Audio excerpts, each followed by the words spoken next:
Good afternoon, my lovely people. We are still discussing about breast lumps, which is a chapter we started yesterday and one of the most requested chapters, especially by ladies. And if you are there and you had requested this topic, I hope you are following me and you are getting what you wanted to know. Before we continue, let me appreciate you people for the support you are giving this channel by subscribing, liking, sharing my videos. I'm not taking this for granted. For the returning subscribers, thank you for your support, and let's continue encouraging our brothers and sisters to support this channel so that we may continue educating you each and every day. And if you are within the coastal region and you want, maybe you have a condition we have discussed and you want these services, you can always contact me through the number in my bio and you will get assistance. So let's continue supporting this channel, and I know it's going to grow to greater heights, and the whole community will benefit from this.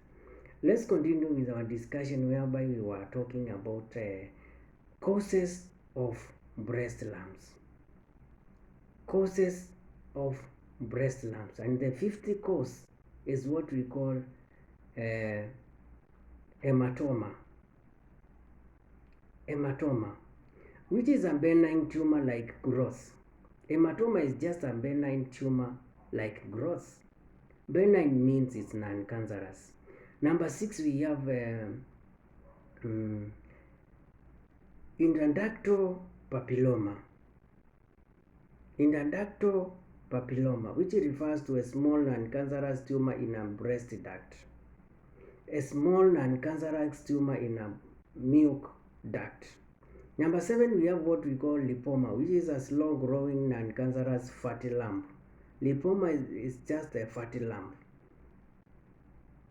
So lipoma is a slow-growing non-cancerous fatty lump. Number 8, we have mastitis, which is an infection of the breast.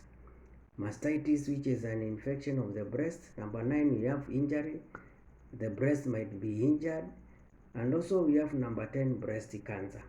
Let me repeat these points from number 5 about the causes.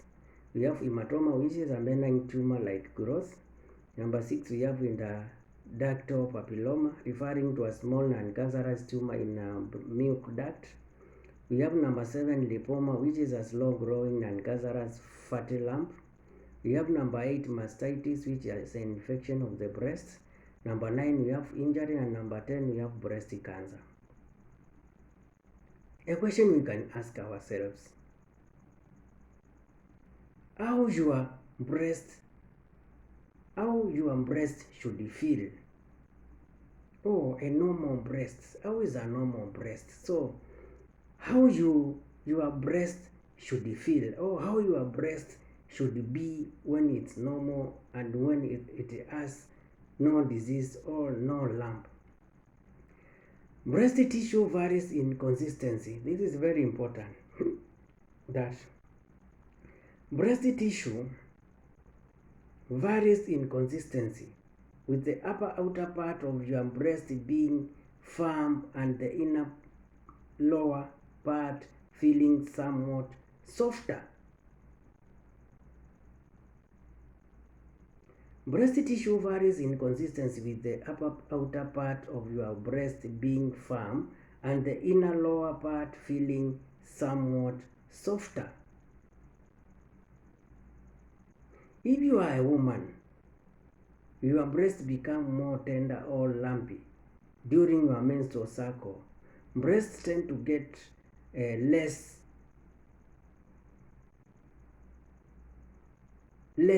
dented as you get older. How should your breast feel? Breast tissue varies in consistency, with the outer part of your breast being firm and the inner lower part feeling somewhat softer. If you are a woman, your breasts become more tender or lumpy during your menstrual cycle. and breasts tend to get less dented as you get older. I hope you are together up to that point. It's important to be familiar with how your breasts normally feel so you are aware of any changes. So, as a lady, you are seated there and looking at me. You should know when your breast is normal or when it's abnormal. You should know when you are having an abnormal lump and a normal lump. So, it's important to be familiar with how breasts normally feel so you are aware of any changes.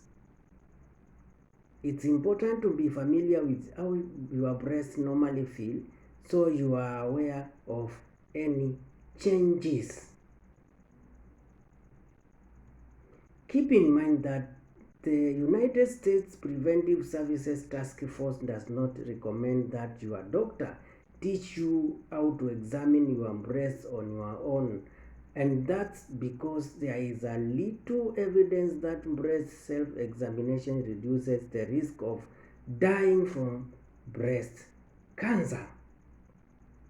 Very important that keep in mind that the United States Preventive Services Task Force does not recommend that your doctor teach you how to examine your breasts on your own, and that's because there is a little evidence that breast self-examination reduces the risk of dying from breast cancer. A very long sentence. Let me repeat again. Keep in mind that the United States Preventive Services Task Force does not recommend that your doctor teach you how to examine your breasts on your own, and that's because there is a little evidence that breast self-examination reduces the risk of dying from breast cancer. So it's not recommended for the doctors to teach you on how to self-examine your breasts, simply because the consistency changes, especially when you are having your menstrual cycle. So if you are taught on how to self-examine your breasts, any little change will bring stress, or most of you will start thinking that they are having cancer, and it may lead to unnecessary procedures. So, in fact, breast self-examination may cause harm because you are more likely to find a non-cancerous lump, which could be a source of worry. In some cases, this may lead to unnecessary medical procedures to ensure that the lump is benign. The same thing I've said, that in fact, breast self-examination may cause harm because you are more likely to find a non-cancerous lump, which could be a source of worry. In some cases, this may lead to an unnecessary medical procedure to ensure that the lump is benign. Let me repeat this again. These are very important sentence or information, that breast self-examination may cause harm because you are more likely to find a non-cancerous lump, which could be a source of worry. In some cases, this may lead to unnecessary medical procedures to ensure the lump is benign. This marks the end of our video today, my people. Thank you for your time. Thank you for those who are watching me live. Thank you for your comments. Thank you for the likes. And if you are there and you have not subscribed, consider subscribing and support this channel so that we may continue giving you educational bangers and educating the community about the common ailments or common diseases that affect humankind. So let's continue subscribing, and if you are within Mombasa and you need better services around, you can always use the number on my bio, and if you contact me, I'll be in a position to assist you. So I do appreciate the support you are giving to this channel. So let's continue supporting the channel so that it may grow to greater heights. Let's have a wonderful day.